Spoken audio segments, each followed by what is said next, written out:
In this video with Dr. John Gray, you will discover how a woman can know if a man is secretly falling in love with her. Hi, I'm Antia Brody, founder and creator of the Magnetize Your Man method, and make sure to like, comment, and subscribe to this channel so you get more videos like this in your inbox. So let's go ahead and dive right in. Well, a lot of guys will be in love with you and not say it. And that's a very common thing. Often there's an old song, you'll know it in the kiss. You can feel that there's something really, really special in the kiss. And if you're feeling it, he's feeling it. However, he won't tell you. And just feeling love doesn't mean it's a guaranteed relationship. Okay, I love ice cream. So what? That doesn't mean anything. It's action, it's bonding, it's over time, it's wanting to be selfless and be of service to her. But how do you know it? You know it through his actions. You know it through his behaviors. Men often don't say, I love you, when they do. Now, why do they not say it? That's an important thing to know. Because most men have been in a relationship where they have said, I love you. And then they end the relationship and the woman looks so hurt. And she says, but you said you love me. Because our culture is such that if you say, I love you, it means I want to marry you. I want to be with you forever and I'll never leave you. And you can always depend on me. That's marriage, okay? That's a commitment. That's not love is part of that, okay? But just because I love you, that's just a feeling, and it's a good feeling, and it's an important feeling, but it doesn't mean I'm making a commitment to you. It doesn't mean that I've realized our souls have connected and you're the one I want to share my life with. That is not in that meaning. So if he says, I love you, he doesn't want to hurt you because he's not yet sure that he will always love you. And you can't know. How can you know I'll always love you anyway? First of all, and my relationship is I love you. I'll always love you. How do you know? How do you know the future? You can't know the future. And so on a very practical, logical level, you can't know the future. But here's the sweet thing we've been talking about, which is when your heart is open, when your buttons have been pushed, when you keep coming back to love, when he pulls away and he comes back, and each time you're no longer a downer, but you're an upper, and you experience this shared experience, something happens. You have a mental intimacy, emotional intimacy, physical intimacy. Something happens when all three are there, and that's spiritual intimacy. That's where you connect with your soul, and your soul will tell you, this is the person you're destined to be with. Or you're being fooled. Some people just think this is the person I'm to be with because you don't have all those three levels of intimacy. This is your soulmate. And, my belief is before this birth, you souls got together and said, we're going to be together and we're going to find each other. And we know how to find each other on an unconscious level. It's all programmed in. There's certain parts of our destiny. And you cannot follow your heart. You keep missing your partner, they'll come back. And I have a story for that, which is, my sweetheart Bonnie in heaven, we were soulmates. We're coming into this life to learn to grow together.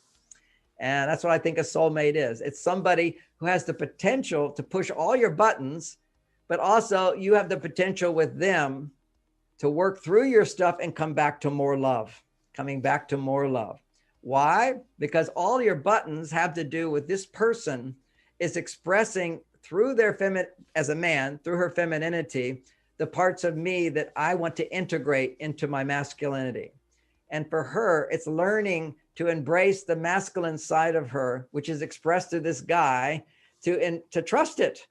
And to trust masculinity means to not demand perfection, but to know it's doing its best. So many women are so possessed with, I have to be perfect. Everything has to be done. Everything has to be fixed. And then you see your husband over there saying, mañana, tomorrow, who cares about today? Let's enjoy. Men are so good at that.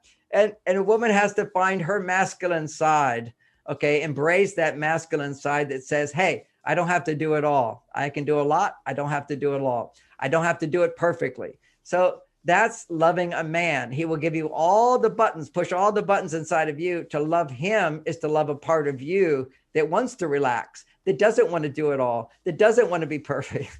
And that's just one example, but we tend to be attracted to each other to embrace parts of ourself that we need to embrace in order to grow and become more whole.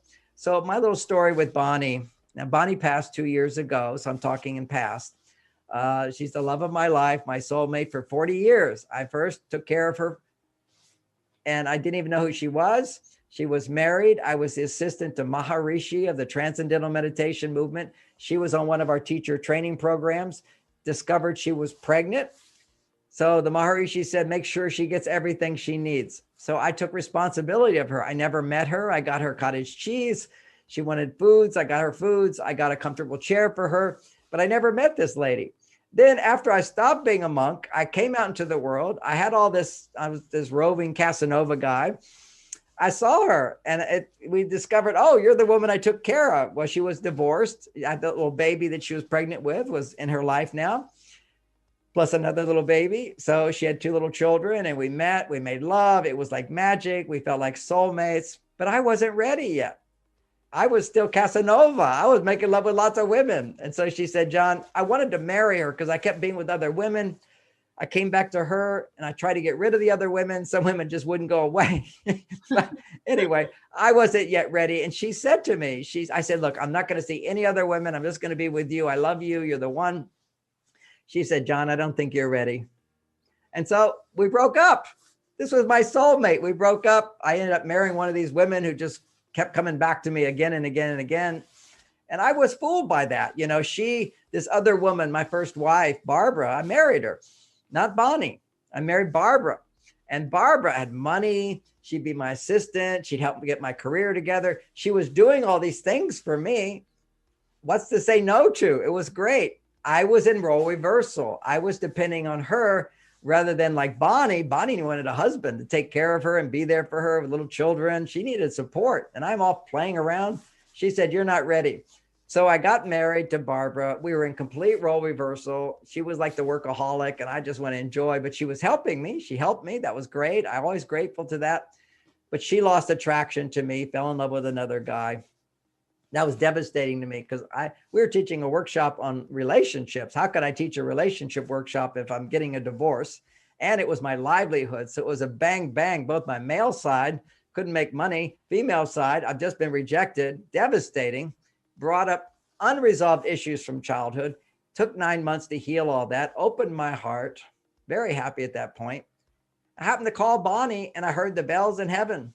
I heard the music of the heaven when we got together. I said, no, I'm the one. You're the one. And within a month, we were married.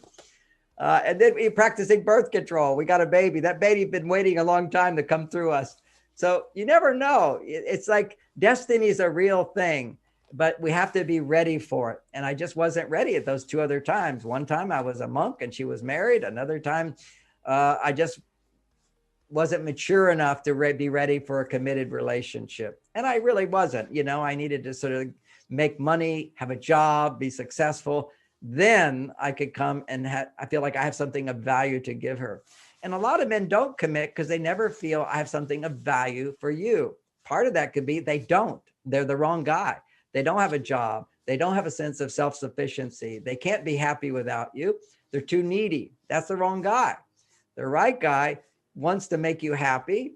He's not so needy about it. And you test that out by not giving him everything. Go slow with the whole thing. Don't give more than you're getting and put off getting everything. So let it grow slow and he will desire more. There's one thing, a little tidbit here, because you don't want to sabotage it by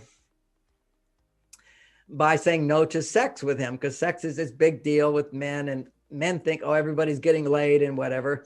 The reality is only 10% of men are getting laid all the time on those tender things and whatever. The same guys, you know, they look good. The women all say yes to them and the other guys, they're not getting laid. But still there's this pressure on guys that, you know, if I'm not getting laid, I'm a loser. So when he wants to have sex with you, you say, oh, it feels so good. I can't wait to do it as well. I just need to go slow. Why do you need to go slow? I just need it, you know, for all of me to wake up and it's going to be so good. Can't wait. So lead him on with that. And of course, if it never happens for you, don't have sex, but you have to be true to yourself there. Don't have sex to please a man. Only when he's succeeded in pleasing you mentally, emotionally, physically, do you open up that way with him.